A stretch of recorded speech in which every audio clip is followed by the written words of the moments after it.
Bây giờ nó ken đầy đủ hơn so với hồi nãy rồi đó. Test từng hộp luôn. Đó.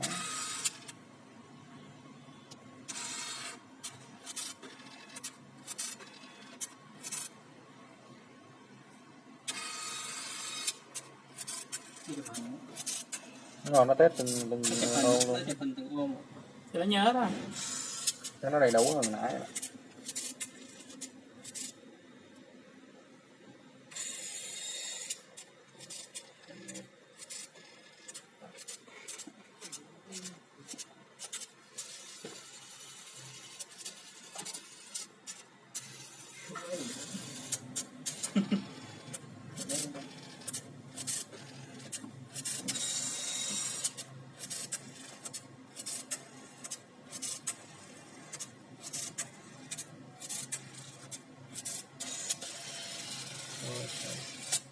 Đó rồi chụp cái này.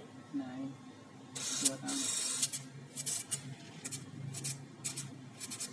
Đưa nước mắt đây cho nó chụp hình laser cái đây.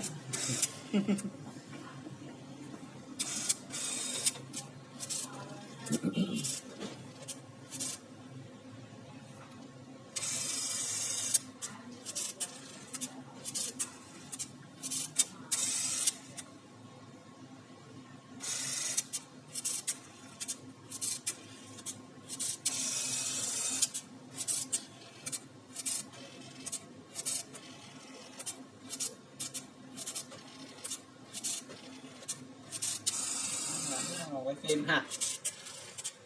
Chưa mà lúc mà còn đi học mà làm được cái động cơ vậy là ngon này. Mày biết rồi đó, mày biết làm được cái động cơ này là bao nhiêu tiền không? Thôi, ý là mình làm cho nó chạy chơi giống như này.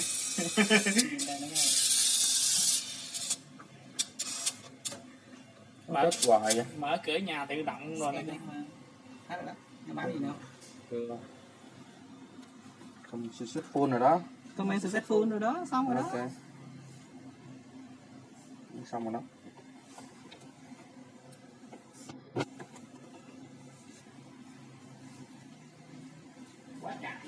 Nó như ok rồi đó. Nãy chưa reset nó đúng không? Cái cơ nó còn sai. Giờ cái cơ nó ok rồi đó. Trạng thái. Ủa, như cái robotic nó vẫn còn dấu chéo Bảo ơi. Cái gì? Cái robotic.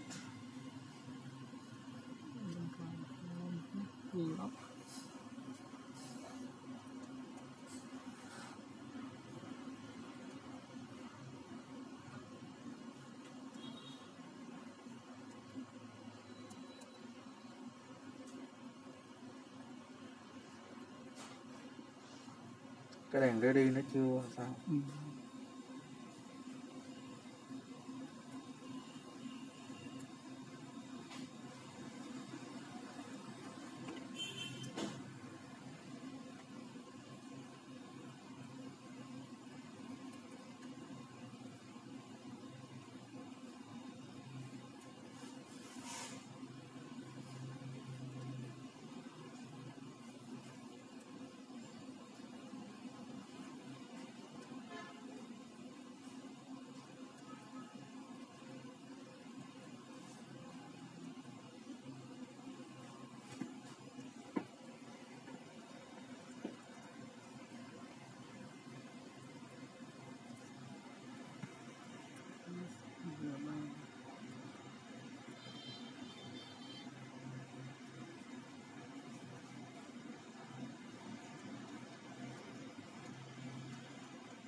Hết rồi đó bạn.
Khung là bình thường đâu, ngáo đá rồi thôi chứ khung là bình thường. Ủa, tự nhiên nó reset à?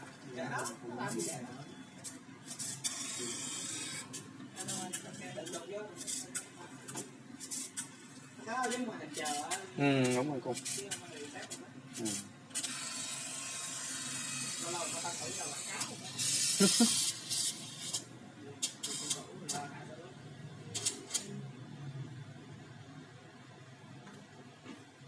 Ok, tôi continue. Rồi, Rồi ok rồi đây gì đó. Xong. Ok.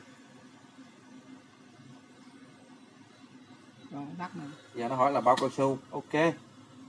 Bôi đi đó, xong. Ok đó. Chuẩn cơ mẹ nó. Ừ.